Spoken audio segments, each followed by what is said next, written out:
जय हिंद दोस्तों, कैसे हैं आप सभी। आशा करता हूं बहुत ही अच्छे होंगे। दोस्तों, इस वीडियो में हम आपके लिए लेकर आए टॉप जी के जीएस के प्रश्न। ये ऐसे प्रश्न हैं जो बार बार एग्जाम में पूछते हैं, तो किसी भी एग्जाम की तैयारी कर रहे हैं या सेट आपके लिए बहुत ही महत्वपूर्ण रहेगा। इसमें ऐसे क्वेश्चन हैं जो आपके एग्जाम में छपेंगे। तो चलिए वीडियो की शुरुआत करते हैं। और हाँ, वीडियो के अंत में फीडबैक जरूर दीजिएगा। जो भी क्वेश्चन आएगा वीडियो पॉज करिए, राइट आंसर कमेंट बॉक्स में लिखने की कोशिश करिए। चलिए देखते हैं पहला क्वेश्चन क्या पूछा है आपसे। पहला क्वेश्चन पूछा है 10 डिग्री चैनल किन दो द्वीप समूहों को अलग करता है। आपसे पूछा है कि 10 डिग्री चैनल किन दो द्वीप समूहों को अलग करता है। बताइए राइट आंसर क्या हो जाएगा।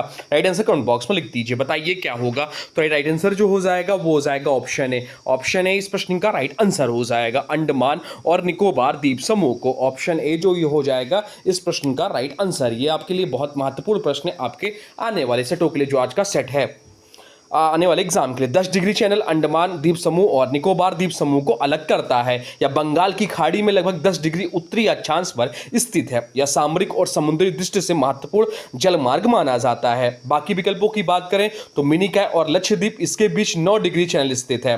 भारत और श्रीलंका इसके बीच 5 जलडमरू मध्य स्थित है। सुमात्रा और जावा इसके बीच सुंडा जलडमरू मध्य स्थित है। बाकी बात यहां हो रही अंडमान निकोबार की, तो इसकी राजधानी क्या है। इसकी राजधानी पोर्ट ब्लेयर है। भारत का एकमात्र सक्रिय ज्वालामुखी बैरन द्वीप यहीं स्थित है। अब चलते हैं अगले प्रश्न की ओर, देखते हैं अगला प्रश्न क्या पूछा है आपसे। अगला प्रश्न जो पूछा है वह पूछा है भारत की प्रथम पंचवर्षीय योजना जिसका कार्य पीरियड था 1951 से 56 मुख्य रूप से किस मॉडल पर आधारित थी। आपसे पूछा कि भारत की प्रथम पंचवर्षीय योजना 1951 से 56 मुख्य रूप से किस मॉडल पर आधारित थी। बताइए राइट आंसर क्या हो जाएगा। राइट आंसर जो हो जाएगा वो हो जाएगा option D, Herald Domar model पर आधारित था। ऑप्शन डी इस प्रश्न का राइट आंसर हो जाएगा, हेराल्ड डॉमर मॉडल पर आधारित था। भारत की प्रथम पंचवर्षीय योजना 1951 में शुरू की गई थी। यह हेराल्ड डॉमर मॉडल पर आधारित थी। इसका मुख्य उद्देश्य कृषि विकास और सिंचाई सुविधाओं को बढ़ाना था। इस योजना के दौरान खाद्यान्न उत्पादन बढ़ाने पर विशेष ध्यान दिया गया। योजना आयोग की स्थापना कब हुई थी। तो योजना आयोग की स्थापना 1950 में हुई थी। दूसरी पंचवर्षीय योजना में औद्योगिकरण पर जोर दिया गया। अब चलते हैं अगले प्रश्न की ओर, देखते हैं अगला प्रश्न क्या पूछा है आपसे। अगला प्रश्न जो पूछा है वह पूछा है महात्मा बुद्ध ने अपना पहला उपदेश धर्मचक्र प्रवर्तन कहाँ दिया था। आपसे पूछा है कि महात्मा बुद्ध ने अपना पहला उपदेश धर्मचक्र प्रवर्तन कहाँ दिया था। बताइए राइट आंसर क्या हो जाएगा। राइट आंसर कमेंट बॉक्स में लिख दीजिए। बहुत ज्यादा या महत्वपूर्ण प्रश्न है, तो राइट आंसर जो हो जाएगा वो हो जाएगा ऑप्शन सी, सारनाथ इस प्रश्न का राइट आंसर हो जाएगा। गौतम बुद्ध ने ज्ञान प्राप्त के बाद अपना पहला उपदेश सारनाथ में दिया था। इस घटना को धर्मचक्र प्रवर्तन कहा जाता है। सारनाथ उत्तर प्रदेश के वाराणसी के निकट स्थित है। बाकी विकल्पों की बात करें तो यह भी इंपॉर्टेंट एग्जाम में पूछता है। बोध गया, यहां बुद्ध को ज्ञान प्राप्त हुआ था। लुम्बिनी, यह बुद्ध का जन्म स्थान है। कुशीनगर, यहां बुद्ध का महापरिनिर्वाण हुआ था। बौद्ध धर्म के 4 प्रमुख तीर्थ हैं, लुम्बिनी, बोध गया, सारनाथ और कुशीनगर। सारनाथ का अशोक स्तंभ भारत का राष्ट्रीय प्रतीक और धर्मचक्र प्रवर्तन ज्ञान से मानवता का मार्गदर्शन। अब चलते हैं अगले प्रश्न की ओर, देखते हैं अगला प्रश्न क्या पूछा है आपसे। अगला प्रश्न जो पूछा है वह पूछा है भारत के राष्ट्रपति या उपराष्ट्रपति पद के चुनाव के लिए उम्मीदवार की न्यूनतम आयु कितनी होनी चाहिए। आपसे पूछा है कि भारत के राष्ट्रपति या उपराष्ट्रपति पद के चुनाव के लिए उम्मीदवार की न्यूनतम आयु कितनी होनी चाहिए। बताइए राइट आंसर क्या हो जाएगा। चलिए राइट आंसर आप लोग कमेंट बॉक्स में लिख दीजिए, बताइए क्या होगा। तो राइट आंसर जो हो जाएगा वो हो जाएगा ऑप्शन सी, 35 वर्ष। 35 वर्ष इस प्रश्न का राइट आंसर है।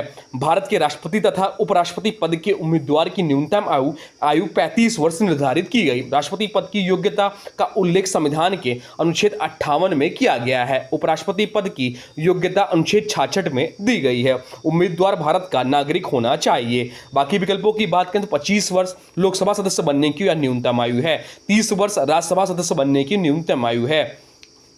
राष्ट्रपति का चुनाव निर्वाचक मंडल द्वारा किया जाता है। उपराष्ट्रपति राज्यसभा का पदेन सभापति होता है, यह भी ध्यान रखिएगा। अब चलते हैं अगले प्रश्न को, देखते हैं अगला प्रश्न क्या पूछा है आपसे। अगला प्रश्न पूछा स्वतंत्र भारत के प्रथम लोकसभा अध्यक्ष कौन थे। आपसे पूछा है कि स्वतंत्र भारत के प्रथम लोकसभा अध्यक्ष कौन थे। बताइए राइट आंसर क्या हो जाएगा। राइट आंसर कमेंट बॉक्स में लिख दीजिए। तो राइट आंसर जो हो जाएगा वो हो जाएगा ऑप्शन बी। ऑप्शन बी इस प्रश्न का राइट आंसर हो जाएगा। गणेश वासुदेव मावलंकर इस प्रश्न का राइट आंसर है। गणेश वासुदेव मावलंकर स्वतंत्र भारत के प्रथम लोकसभा अध्यक्ष थे। उन्हें लोकसभा का जनक भी कहा जाता है क्योंकि उन्होंने भारतीय संसदीय व्यवस्था को मजबूत आधार दिया।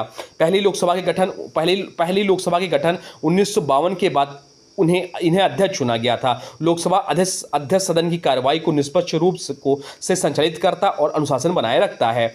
और ऑप्शन जो ए दिया हुआ है एम अनंत सैनम अंगायर दूसरे लोकसभा अध्यक्ष थे, यह भी ध्यान रखिएगा। लोकसभा संसद का निम्न सदन कहलाती है। लोकसभा जो होता है संसद का निम्न सदन कहलाता है या निचला सदन कहते हैं। लोकसभा का कार्यकाल सामान्यतः 5 वर्ष होता है। अब चलते हैं अगले प्रश्न की ओर, देखते हैं अगला प्रश्न क्या पूछा है आपसे। अगला प्रश्न पूछा है भारत का राष्ट्रीय आदर्श वाक्य सत्यमेव जयते किस उपनिषद से लिया गया है। आपसे पूछा है कि भारत का राष्ट्रीय आदर्श वाक्य सत्यमेव जयते किस उपनिषद से लिया गया है, बताइए राइट आंसर क्या हो जाएगा। राइट आंसर कमेंट बॉक्स में लिख दीजिए। तो राइट आंसर जो हो जाएगा वो हो जाएगा ऑप्शन बी मुंडकोपनिषद इस प्रश्न का राइट आंसर हो जाएगा। सत्यमेव जयते का अर्थ है सत्य की ही विजय होती है। यह वाक्य मुंडको उपनिषद से लिया गया है। इसे भारत के राष्ट्रीय प्रतीक के नीचे अंकित किया गया है। 26 जनवरी 1950 को इसे राष्ट्रीय आदर्श वाक्य के रूप में अपनाया गया। भारत का राष्ट्रीय प्रतीक सारनाथ के अशोक स्तंभ से लिया गया, भी हम लोग पढ़े थे। सत्यमेव जयते सत्य और न्याय का प्रतीक माना जाता है। अब चलते हैं अगले प्रश्न को, देखते हैं अगला प्रश्न क्या पूछा है आपसे। अगला प्रश्न जो पूछा है वह पूछा है जल की मात्रा की दृष्टि से विश्व की सबसे बड़ी नदी कौन सी है। आपसे पूछा है कि जल की मात्रा की दृष्टि से विश्व की सबसे बड़ी नदी कौन सी है, बताइए राइट आंसर क्या हो जाएगा। राइट आंसर कमेंट बॉक्स में लिख दीजिए। तो राइट आंसर जो हो जाएगा वो हो जाएगा ऑप्शन डी। ऑप्शन डी इस प्रश्न का राइट आंसर हो जाएगा अमेज़न नदी। अमेज़न रिवर जल की मात्रा और अपवाह तंत्र की दृष्टि से विश्व की सबसे बड़ी नदी है। यह दक्षिण अमेरिका में स्थित है और मुख्य रूप से ब्राजील से होकर बहती है। अमेज़न नदी में विश्व के कुल बहते मीठे जल का बहुत बड़ा भाग पाया जाता है। इसकी सहायक नदियों की संख्या भी बहुत अधिक है। अमेज़न वर्षावन विश्व का सबसे बड़ा वर्षावन है। अमेज़न नदी अटलांटिक महासागर में गिरती है। चलते हैं अगले प्रश्न की ओर, देखते हैं अगला प्रश्न क्या पूछा है आपसे। अगला प्रश्न जो पूछा है वह पूछा है भारतीय रिजर्व बैंक आरबीआई का राष्ट्रीयकरण किस वर्ष किया गया था। आपसे पूछा है कि भारतीय रिजर्व बैंक का यानी कि आरबीआई का राष्ट्रीयकरण किस वर्ष किया गया था, बताइए राइट आंसर क्या हो जाएगा। राइट आंसर कमेंट बॉक्स में लिख दीजिए। इसको एक्स्ट्रा फैक्ट्स में कई बार बताए भी हैं आपको, बताइए क्या होगा। राइट आंसर हो जाएगा ऑप्शन सी 1949 में। ऑप्शन सी प्रश्न का राइट आंसर हो जाएगा। रिजर्व बैंक ऑफ इंडिया की स्थापना 1 अप्रैल 1935 को हुई थी। कब हुई थी? 1 अप्रैल 1935 को हुई थी। आरबीआई का राष्ट्रीयकरण 1 जनवरी 1949 को किया गया था। आरबीआई भारत का केंद्रीय बैंक है। यह देश की मौद्रिक नीति को नियंत्रित करता है। आरबीआई का मुख्यालय मुंबई में स्थित है। आरबीआई के प्रथम गवर्नर सर ऑसबॉर्न स्मिथ थे, भारतीय गवर्नर। जो ब्रिटिश गवर्नर थे, भारतीय गवर्नर जो थे वो सीडी देशमुख साहब थे। वर्तमान समय में जो गवर्नर है वो संजय मल्होत्रा साहब हैं। चलते हैं अगले प्रश्न की ओर, देखते हैं अगला प्रश्न क्या पूछा है आपसे।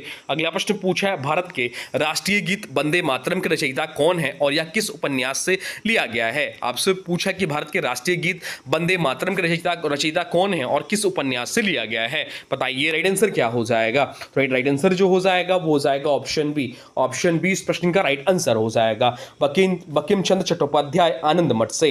बंकिम चंद्र चट्टोपाध्याय ने वंदे मातरम की रचना की थी। यह गीत उनके प्रसिद्ध उपन्यास आनंद मठ से लिया गया है। वंदे मातरम को भारत का राष्ट्रीय गीत घोषित किया गया। यह गीत स्वतंत्रता आंदोलन के दौरान अत्यंत लोकप्रिय था।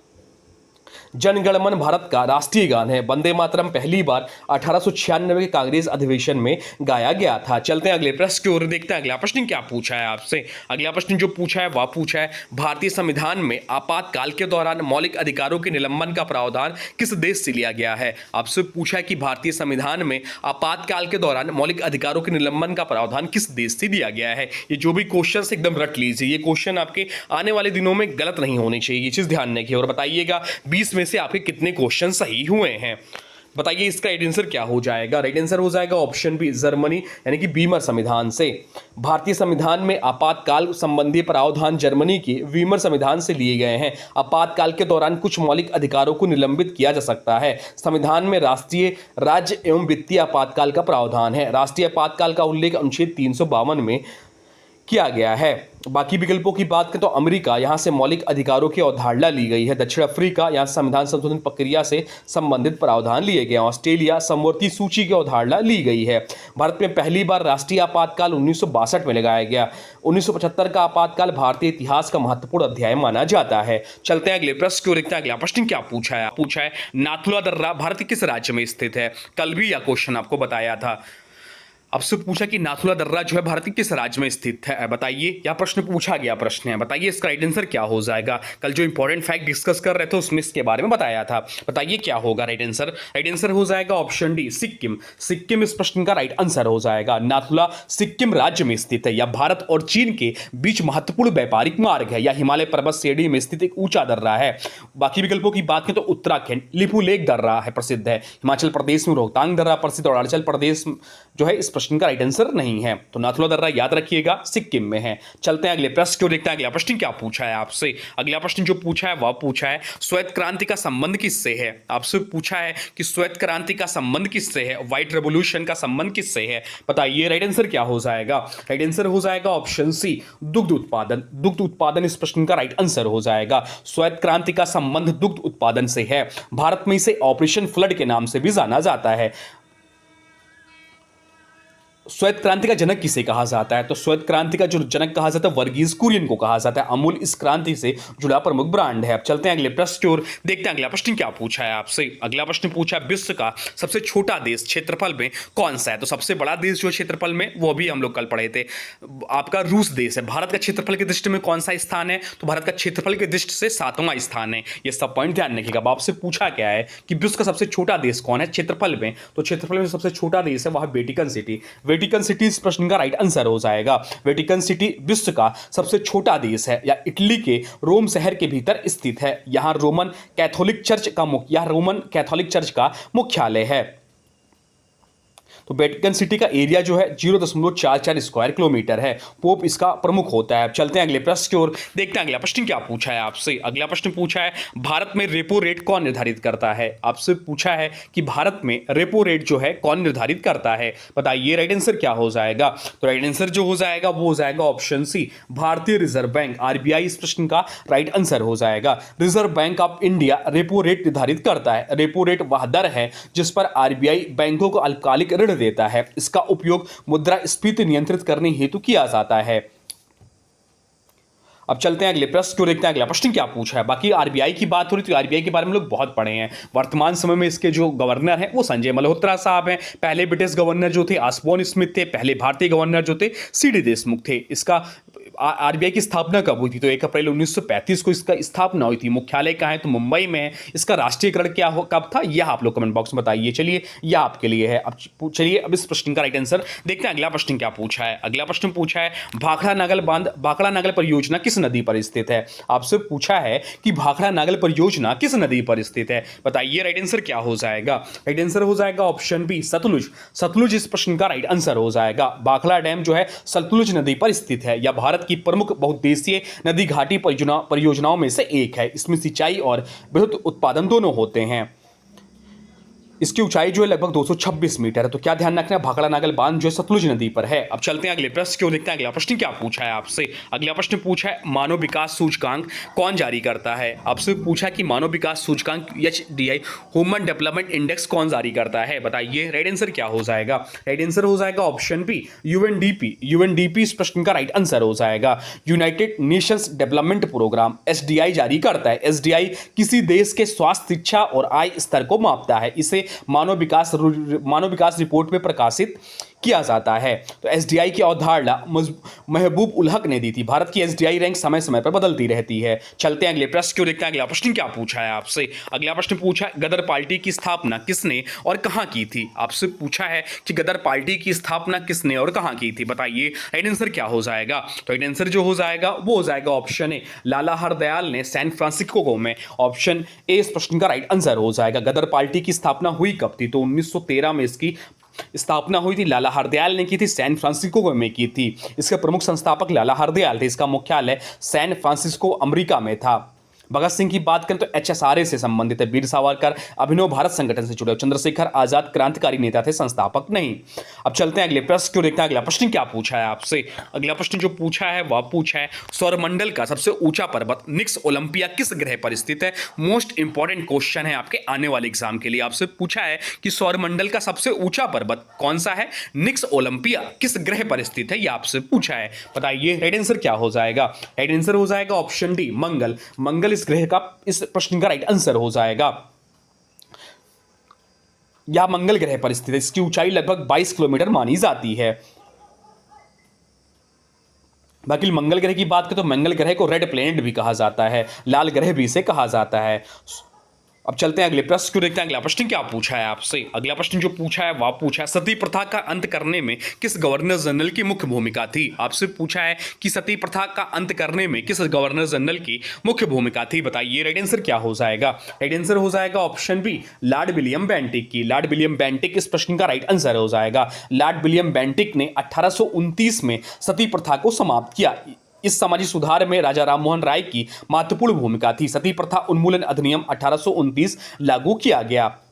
तो राजा राममोहन राय भारतीय पुनर्जागरण का जनक कहा जाता है इन्हें। राजा राममोहन राय जी को भारतीय पुनर्जागरण का जनक कहा जाता है। ये चीज ध्यान रखिए, इन्होंने ब्रह्म समाज की स्थापना की थी 1828 में। अब चलते हैं अगले प्रश्न को देखते हैं। अगला प्रश्न क्या पूछा है आपसे। अगला प्रश्न जो पूछा है वह पूछा है भारत की सबसे बड़ी मीठे पानी की झील कौन सी है। बुलर झील है, कहां पर स्थित है। भारत की सबसे बड़ी मीठे पानी की झील कौन सी, आप एग्जाम में पूछता है तो बुलर झील है। आपसे पूछा है कि यह कहां पर स्थित है, बताइए राइट आंसर क्या हो जाएगा। राइट आंसर जो हो जाएगा वो हो जाएगा ऑप्शन ए, जम्मू और कश्मीर में स्थित है। बुलर लेक भारत की सबसे बड़ी मीठे पानी की झील है, झेलम नदी पर स्थित है, या रामसर साइट के रूप में भी प्रसिद्ध है।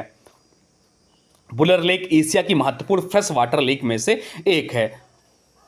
और डल झील, ये भी ध्यान रखिएगा, डल झील भी जो है वह भी जम्मू कश्मीर में स्थित। जम्मू कश्मीर एक भारत का केंद्र शासित प्रदेश है। तो ये सब पॉइंट ध्यान रखें। तो ये थे आपके top 20 static GK question, top 20 GK GS के क्वेश्चन जो आपके आने वाले एग्जाम के लिए बहुत ज्यादा महत्वपूर्ण है। आप लोग स्कोर जरूर बताइएगा कि 20 में से आपके कितने क्वेश्चन सही हैं। 20 में से आपके 15 प्लस सही होने चाहिए। अब आज के वीडियो से प्रश्न है, इसका राइट आंसर आप लोगों को कमेंट बॉक्स में लिखना है। आज के वीडियो से प्रश्न है कि अंतर्राष्ट्रीय महिला दिवस हर साल कब मनाया जाता है। आपसे पूछा है कि अंतर्राष्ट्रीय महिला दिवस हर साल कब मनाया जाता है। इसके बारे में जो भी कुछ जानते हैं वह कमेंट बॉक्स में लिख दीजिएगा, क्योंकि लिखने से आपको याद होता है। और हाँ दोस्तों, वीडियो पसंद आया हो तो लाइक जरूर करें, शेयर करें और चैनल को सब्सक्राइब जरूर करें। लगातार प्रैक्टिस ही सफलता की असली कुंजी है। मिलते हैं अगले प्रैक्टिस सेट में नए महत्वपूर्ण प्रश्नों के साथ। तब तक के लिए जय हिंद।